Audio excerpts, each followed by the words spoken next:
Hello everyone, welcome back again.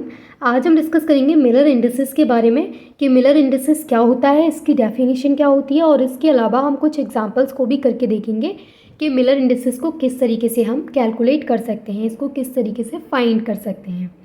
तो सबसे पहले हम जान लेते हैं कि ये जो मिलर इंडिसेस है ये किस सन में आया था और इसके अलावा ये इसको किसने दिया था। तो ये जो मिलर इंडिसेस है इसको 1839 में मिलर नाम के एक ब्रिटिश साइंटिस्ट ने दिया था। इसका हम यूज़ कहाँ पर करते हैं तो अभी हम वो डिस्कस करेंगे कि इसका यूज़ कहाँ पर किया जाता है। तो देखो, ये जो मिलर इंडिसेस है इसका यूज़ करते हैं हम कि जैसे आप यहाँ पर देख सकते हैं ये बहुत सारे लैटिस बने हुए हैं। लैटिस मतलब कि ये जो पॉइंट हैं तो ये लैटिस है। अगर इनके ऊपर हम एटम्स को अरेंज कर देंगे तो वो क्रिस्टल बन जाएगा। तो यहाँ पर आप देखें तो बहुत सारे प्लेन बन सकते हैं। कुछ इस तरीके के प्लेन बन सकते हैं, ये पॉइंट यहाँ पर आएगा, ठीक है। कुछ इस तरीके के प्लेन बन सकते हैं, यानी डिफरेंट डिफरेंट डायरेक्शंस में बहुत सारे तरीके के यहाँ पर प्लेन बन सकते हैं। तो यहाँ पर आप देख पा रहे हैं ये क्या है, 3D तो नहीं है ये, लेकिन 3D होता तो आपको अच्छे से दिखते कि ये प्लेन है, ठीक है। तो यहाँ पर आप देख पा रहे हैं कि ये बहुत सारी डायरेक्शन में, यानी कि अलग अलग डायरेक्शन में ये पैरेलल प्लेन्स हमने ड्रॉ किए हैं। तो यहाँ पर डिफरेंट डिफरेंट क्रिस्टल के प्लेन्स बन सकते हैं। और क्रिस्टल प्लेन क्या होते हैं, तो क्रिस्टल प्लेन क्या होते हैं कि ये जो एटम्स हैं ये आपस में लिंक हो रहे हैं, तो वो क्या है, वो है क्रिस्टल प्लेन। तो अगर हम यहाँ की बात करें तो यहाँ पर बहुत सारे डिफरेंट डिफरेंट टाइप्स के क्रिस्टल प्लेन्स पॉसिबल हैं। तो इन डिफरेंट डिफरेंट टाइप्स के क्रिस्टल प्लेन की स्टडी हम किसकी हेल्प से करते हैं, मिलर इंडिसेस की हेल्प से करते हैं। तो मिलर इंडिसेस से हम क्या करते हैं, मिलर इंडिसेस की हेल्प से यहाँ ये जो डिफरेंट डिफरेंट क्रिस्टल प्लेन बने हैं, तो यहाँ पर मैंने आपको जैसे कि बताया कि यहाँ पर बहुत सारे क्रिस्टल प्लेन पॉसिबल हैं। जैसे इस डायरेक्शन में पॉसिबल हैं, इस डायरेक्शन में पॉसिबल हैं, इस डायरेक्शन में पॉसिबल हैं। तो बहुत सारे यहाँ पर क्या है, क्रिस्टल प्लेन पॉसिबल हैं। तो इन डिफरेंट डिफरेंट क्रिस्टल प्लेन की जो स्टडी की जाती है वो मिलर इंडिसेस की हेल्प से हम कर सकते हैं। ये चीज़ आपको क्लियर हुई। अब देखिए यहाँ पर ये जो मिलर इंडिसेस है ये एक और चीज़ में बहुत हेल्प करता है। जैसे कि अगर हमें इस प्लेन की, यानी कि अगर हमें इसके बारे में पता लग जाए तो इसके जो पैरेलल है उसके बारे में भी हम पता कर सकते हैं। यानी अगर हम इसकी स्टडी कर लेते हैं तो इसके जो पैरेलल है उसकी स्टडी भी इजीली कर सकते हैं, यानी उसकी स्टडी का भी पता लगा सकते हैं। तो जो पैरेलल होगा उसकी स्टडी का पता लगाया जा सकता है। जैसे अगर हम इसके बारे में पता कर लेते हैं, इसकी स्टडी कर लेते हैं तो इसकी स्टडी हमें पता लग जाएगी। तो मिलर इंडिसेस उसमें भी हेल्प करता है, ठीक है। अब देखिए यहाँ पर मैं थोड़ा सा आपको पहले बताती हूँ कि मिलर इंडिसेस को कैसे कैलकुलेट कर सकते हैं और कौन कौन से पॉइंट्स हैं जिनका हमको ध्यान रखना पड़ेगा। उसके बाद हम इसकी डेफिनेशन को डिस्कस करेंगे। तो देखिए सबसे पहले मैं आपको ये 4 स्टेप्स नोट कराती हूँ। आपको ये 4 स्टेप्स अभी नोट करने हैं, उसके बाद हम इनकी हेल्प से एग्जांपल्स करेंगे कि किस तरीके से हम मिलर इंडिसेस को फाइंड कर सकते हैं।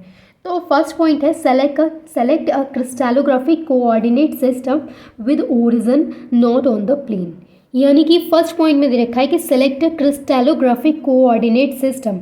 हमें क्रिस्टलोग्राफिक कोऑर्डिनेट सिस्टम को सेलेक्ट करना है with origin not on the plane, लेकिन जो उसका ओरिजिन होगा वो प्लेन पर नहीं होगा। तो जैसे कि ये हमारे पास एक स्ट्रक्चर है और इसके अंदर हमें क्या निकालना है, इसका हमें मिलर इंडिसेस निकालना है। तो सबसे फर्स्ट पॉइंट हमें क्या फाइंड करना है, सबसे फर्स्ट पॉइंट हमें देखना है सेलेक्ट क्रिस्टलोग्राफिक कोऑर्डिनेट सिस्टम।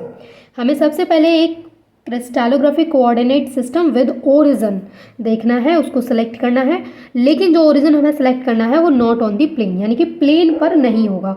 तो जैसे अब हम इसके फर्स्ट एग्जाम्पल को करेंगे तो हम सबसे पहले यहाँ पर क्या करेंगे, एक क्रिस्टलोग्राफिक कोऑर्डिनेट सिस्टम को सिलेक्ट करेंगे, उसके ओरिजिन को सिलेक्ट करेंगे, लेकिन उसका जो ओरिजिन होगा वो प्लेन पर नहीं होगा। तो जैसे प्लेन क्या है, ये प्लेन है, तो यहाँ नहीं होगा ओरिजिन, यहाँ पर नहीं होगा ओरिजिन, यहाँ पर नहीं होगा ओरिजिन, यहाँ पर नहीं होगा, क्योंकि फर्स्ट पॉइंट में दे रखा है कि जो उसका ओरिजिन है वो प्लेन पर नहीं होगा। तो हम ओरिजिन कहाँ कर लेते हैं, यहाँ कर लेते हैं। तो हमने क्या किया है, यहाँ पर ओरिजिन कर लिया है। अब इसके अलावा हम यहाँ पर एक्सिस बनाते हैं। तो ये हमने एक्स एक्सिस ले लिया है, ये वाला, और ये हमने यहाँ पर वाई एक्सिस ले लिया है, और ये हमने यहाँ पर जेड एक्सिस ले लिया है। इसको हमने ए मान लिया है, इसको बी मान लिया है, इसको सी मान लिया, ठीक है। ये 3 एक्सिस हमने ले लिए हैं, एक्स वाई जेड। अब यहाँ पर जो सेकेंड पॉइंट है that is find intercepts along axis in terms of respective lattice parameters. यानी कि सेकंड पॉइंट में कह रहा है कि अब हमें यहाँ पर क्या करना है, इंटरसेप्ट्स को फाइंड करना है। तो इंटरसेप्ट्स क्या होते हैं, तो जहाँ पर ये एक्सिस कट हो रही है, इस प्लेन से जहाँ पर ये एक्सिस कट हो रही है वो क्या होगा, यहाँ पे इंटरसेप्ट होगा। तो अगर मैं बात करूँ इसकी, एक्स एक्सिस की बात करूं तो यहाँ पर ये जो प्लेन है वो इस एक्स एक्सिस को कट कर रहा है, तो इसकी जो इंटरसेप्ट है वो हम यहाँ पर 1 लिख लेंगे। अब हम इस वाई एक्सिस की बात करें कि वाई एक्सिस को ये प्लेन कट कर रहा है कि नहीं, यहाँ पर इंटरसेप्ट होगी कि नहीं। तो अगर आप ध्यान से देखें तो ये 3D तो नहीं है, लेकिन हाँ अगर आप ध्यान से देखेंगे तो ये जो वाई एक्सिस है इसको ये जो प्लेन है वो कट नहीं कर रहा है, यानी कि ये इस तरीके से आ रहा है और ये इस तरीके से जा रही है, तो ये दोनों क्या है, पैरेलल है एक दूसरे के। तो वाई एक्सिस यहाँ पर कट नहीं हो रही है, तो यहाँ पर जो इंटरसेप्ट है हम वो लिख देंगे इन्फिनिट। तो हमने यहाँ पर इन्फिनिटी लिख दिया। अब बात करते हैं जेड एक्सिस के लिए। तो जेड एक्सिस के लिए बात करें तो ये अगर आप ध्यान से देखें तो ये पीछे वाला पोर्शन है और ये जो प्लेन है वो आगे वाला पोर्शन है, तो ये जो जेड एक्सिस है यहाँ पर भी कट नहीं हो रहा है, तो इसके लिए भी हम इन्फिनिटी रख देंगे। उसके बाद क्या होगा, थर्ड पॉइंट दे रखा है टेक रेसिप्रोकल। फिर हमें क्या करना है, इसका रेसिप्रोकल लेना है। देखिए रेसिप्रोकल कैसे लेते हैं, तो रेसिप्रोकल के लिए मैं आपको एक चीज़ बताती हूँ कि जैसे 1 का हमें रेसिप्रोकल करना है तो हम 1/1 कर देंगे, तो 1 का रेसिप्रोकल का क्या आ जाएगा, 1 आ जाएगा। अगर हमें यहाँ पर ये इन्फिनिटी का रेसिप्रोकल करना है तो इन्फिनिटी का होता है 1/0, और हम इसका रेसिप्रोकल करेंगे तो 0/1 आ जाएगा, तो इन्फिनिटी का क्या आ जाएगा, 0, इसका आ जाएगा 0, और इस इन्फिनिटी का भी क्या आ जाएगा, 0 आ जाएगा। अब हमें क्या निकालना है, अब यहाँ पर देखा है find smallest integer. Fourth step है कि अब हमें स्मॉलेस्ट इंटीजर को फाइंड करना है। अब ये स्मॉलेस्ट इंटीजर क्या होता है, तो जैसे हमारे पास है 2, 4, 6, तो इसको अगर हम कट कर दें यानी कि वो स्मॉलेस्ट नंबर ले आए, तो जैसे हम इसको कट करेंगे तो 2 1 2, 2 2 4, 2 6, तो 1 2 3, ये क्या आ गया, ये स्मॉलेस्ट इंटीजर आ गया इसका, तो मतलब स्मॉलेस्ट नंबर आ जाएगा, तो वो क्या हो जाएगा, स्मॉलेस्ट इंटीजर हो जाएगा। तो यहाँ पर दे रखा है फाइंड स्मॉलेस्ट इंटीजर, तो फाइंड स्मॉलेस्ट इंटीजर आपको समझ में आया कि जैसे 2 4 6 है तो उसका हम क्या लिख सकते हैं, 1 2 3, मतलब छोटा नंबर यहाँ पे हम लिख सकते हैं। अब अगर बात करें कि इसके लिए स्मॉलेस्ट इंटीजर क्या होगा, तो ये तो खुद ही स्मॉल है, तो इसके लिए स्मॉलेस्ट इंटीजर हम क्या ही लिखेंगे, तो हम इसके लिए क्या निकालेंगे, मिलर इंडिसेस निकालेंगे। तो मिलर इंडिसेस निकालेंगे तो क्या लिखेंगे, इस 1 को लिख देंगे यहाँ पर, और 0 को लिख देंगे, और 0 को लिख देंगे। यहाँ पर हम कॉमा नहीं लगाएंगे, ये चीज़ आपको ध्यान रखनी है। तो इसका जो मिलर इंडिसेस निकल के आया है वो क्या आ गया, 1 0 0, इसका मिलर इंडिसेस आ गया। तो ये तो था फर्स्ट एग्जाम्पल। अब हम इसका सेकेंड एग्जाम्पल करके देखते हैं। सेकेंड स्ट्रक्चर हमारे पास कुछ अलग तरीके का है, और यहाँ पर हमें क्या करना है, सबसे पहले हमें यहाँ पर फर्स्ट पॉइंट जैसे कि हमने अभी देखा था, चलिए फिर से देख लेते हैं। देखिए फर्स्ट पॉइंट था select a crystallographic coordinate system with origin not on the plane, यानी पहले हमें एक crystallographic coordinate system with origin select करना है, बट जो ओरिजिन सेलेक्ट करना है वो not on the plane, plane पर नहीं होना चाहिए। तो सबसे पहले हम क्या करेंगे, सिलेक्ट कर लेंगे। तो हमने क्या किया कि हम यहाँ नहीं ले सकते हैं, यहाँ नहीं ले सकते हैं, यहाँ नहीं ले सकते हैं, लेकिन हम यहाँ पर ले सकते हैं, तो हमने यहाँ पर ये सिलेक्ट कर लिया। उसके बाद हम क्या करेंगे, यहाँ पर एक्सिस बना लेंगे, तो ये हमने बना लिया यहाँ पर एक्स एक्सिस, ये यहाँ पर जेड एक्सिस मान लिया, और ये हमने वाई एक्सिस कर दिया, ठीक है। सेकेंड पॉइंट था कि फाइंड इंटरसेप्ट्स। अब हमें इसके बीच में क्या निकालना है, इंटरसेप्ट्स को फाइंड करना है। यहाँ पर हमें इंटरसेप्ट को फाइंड करना है, तो कैसे फाइंड करेंगे, तो अगर हम बात करें इसकी, तो ये जो एक्स एक्सिस है क्या ये कट हो रही है, तो हाँ ये यहाँ पर कट हो रही है, इसका मतलब इसकी इंटरसेप्ट क्या होगी, 1 होगी, क्योंकि ये कट हो रही है। वाई एक्सिस की बात करें तो वाई एक्सिस भी यहाँ पर कट हो रहा है, तो इसकी इंटरसेप्ट भी क्या होगी, 1 होगी। अगर हम जेड एक्सिस की बात करें तो ये भी क्या हो रहा है, ये भी कट हो रहा है, तो इसकी इंटरसेप्ट भी क्या होगी, 1 होगी। अब इन सभी की इंटरसेप्ट क्या होगी, 1 होगी। अब इन तीनों का हम रेसिप्रोकल, अब थर्ड जो स्टेप है वो क्या है, इनका रेसिप्रोकल करना है। तो इनका रेसिप्रोकल करेंगे तो क्या आ जाएगा, देखिए इसका हम रेसिप्रोकल करेंगे तो 1 बाय 1 तो क्या आ जाएगा, 1, इसका करेंगे तो 1, इसका करेंगे तो 1, ये इसका आ गया रेसिप्रोकल। अब फोर्थ पॉइंट में कहता है कि find smallest integer, smallest integer को फाइंड करिए। तो खुद ही ये अपने आप में छोटा है, तो इसका स्मॉलेस्ट इंटीजर को हम क्या फाइंड करेंगे, तो हम इसका क्या निकाल देंगे, मिरर इंडिसेस निकाल देंगे, तो क्या आ जाएगा 1 1 1, ये क्या आ गया, ये आ गया इसका मिलर इंडिसेस। तो आपको यहाँ पे समझ में आया, हमने अभी 2 एग्जांपल्स को करके देखा, और दोनों एग्जांपल्स में हमने इंटरसेप्ट को निकाला, फिर रेसिप्रोकल किया, उसके बाद मिलर इंडिसेस को फाइनली हमने निकाल के देखा। अब हम एक और एग्जांपल करके देखते हैं। देखिए अब हमारे पास ये थर्ड स्ट्रक्चर है, इसमें हमें सबसे पहले क्या करना पड़ेगा, select a crystallographic coordinate system with origin not on the plane. तो हम यहाँ नहीं लेंगे, यहाँ नहीं लेंगे, यहाँ नहीं लेंगे, लेकिन यहाँ तो ले सकते हैं, तो हम यहाँ पर ओरिजिन को मतलब यहाँ पर ले लेंगे ओरिजिन। तो अब हम क्या करेंगे, यहाँ से एक्सिस बनाएंगे, ठीक है। ये एक्सिस हम एक्स वाली ले लेते हैं, ये वाई एक्सिस ले लेते हैं, और यहाँ हम ऊपर की साइड ये जेड एक्सिस ले लेते हैं। अब देखिए ये जो हमने एक्सिस ली हैं, अब इनके बीच में हमें क्या देखना है, इंटरसेप्ट देखना है। तो अगर हम एक्स एक्सिस की बात करें यहाँ पर, तो एक्स एक्सिस क्या हो रही है यहाँ पे, कट हो रही है, ठीक है ना। एक्स एक्सिस क्या हो रही है यहाँ पे, कट हो रही है। तो इसका जो इंटरसेप्ट आएगा वो 1 आ गया। उसके बाद अगर हम बात करें वाई एक्सिस की, तो वाई एक्सिस इधर साइड तो कट नहीं हो रही है, लेकिन हम नेगेटिव वाला तो ले सकते हैं, नेगेटिव साइड तो कट हो रही है, तो -1 आ गया इसका, ठीक है। क्योंकि नेगेटिव साइड लेंगे तो ये कट हो रही है, नेगेटिव साइड देखेंगे तो ये कट हो रही है, इधर साइड नहीं हो रही लेकिन नेगेटिव साइड में हो रही है, तो -1 रख लेंगे। उसके बाद अगर हम बात करें इस जेड एक्सिस की, तो ये किधर भी साइड ना तो इधर कट हो रही है ना इधर कट हो रही है, तो इसको हम इन्फिनिटी रख देंगे, यानी जो कट नहीं हो रहा है उसको क्या रख लेंगे, इन्फिनिटी मान लेंगे।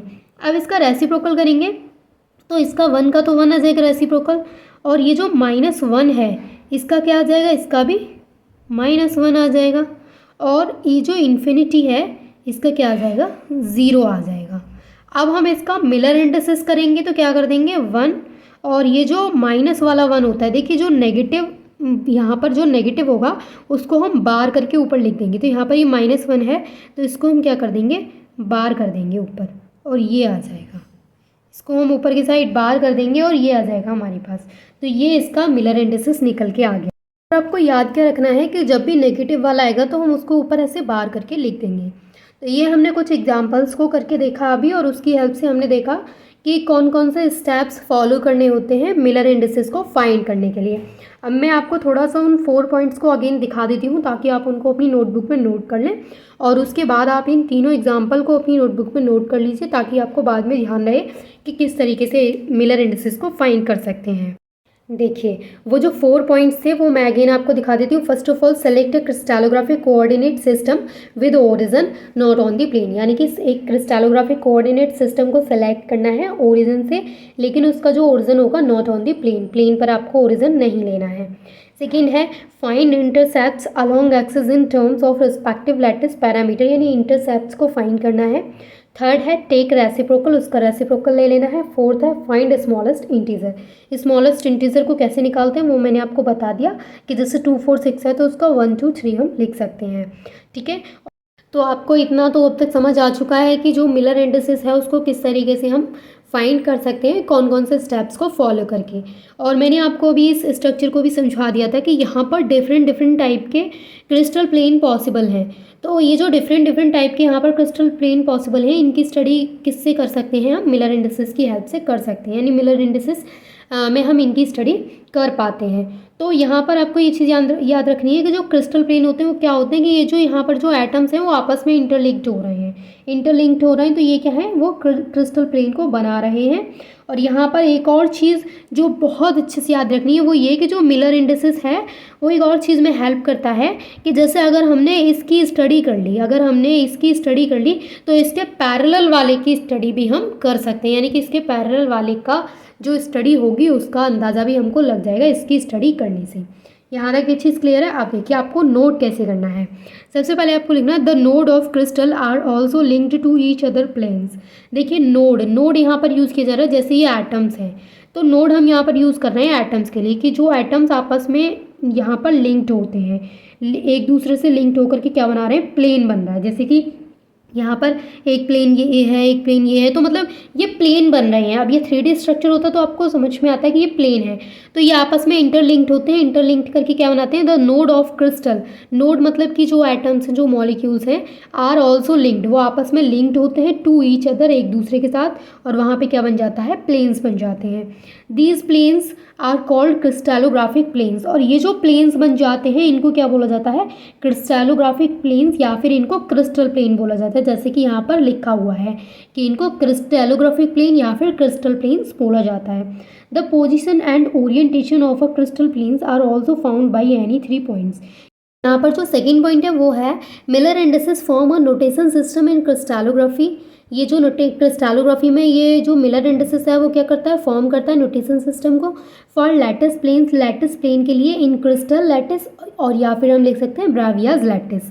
नेक्स्ट पॉइंट है यहाँ पर, in particular a family of lattice plane, यानी कि जो लैटिस प्लेन की फैमिली होती है of a given Bravais lattice, जो कि ब्रावियस लैटिस के लिए गिवन होती है, is determined by 3 integers H K and L, the Miller indices. यहाँ पर ये जो एच के एल है, इसका अगर हम एग्जांपल देखें तो जैसे हमने मिलर इंडिसेस फाइंड किया था 110 111, तो ये क्या है, इसको एच के एल को हम उस तरीके से समझ सकते हैं। इसके बाद है next, Miller indices is a group of 3 numbers that indicates the orientation of a plane or set of a parallel planes of atoms in a crystal। यानी जो मिलर इंडिसेस है वो एक ग्रुप है 3 नंबर्स का, और 3 नंबर्स का group है दैट इंडिकेट्स द ओरिएंटेशन, जो कि जो प्लेन होता है उसकी ओरिएंटेशन को इंडिकेट करता है, और set of a parallel plane, और जो पैरेलल प्लेन के जो सेट हैं उनकी ओरिएंटेशन को इंडिकेट करता है of atoms in a crystal. तो जो मिलर इंडिसेस है वो क्या है, वो 3 नंबर्स का एक ग्रुप है जो कि इंडिकेट करता है प्लेन की ओरिएंटेशन को, और set of a parallel plane की ओरिएंटेशन को इंडिकेट करता है। तो यहाँ हमने मिलर इंडिसेस के बारे में कुछ पॉइंट्स को डिस्कस किया।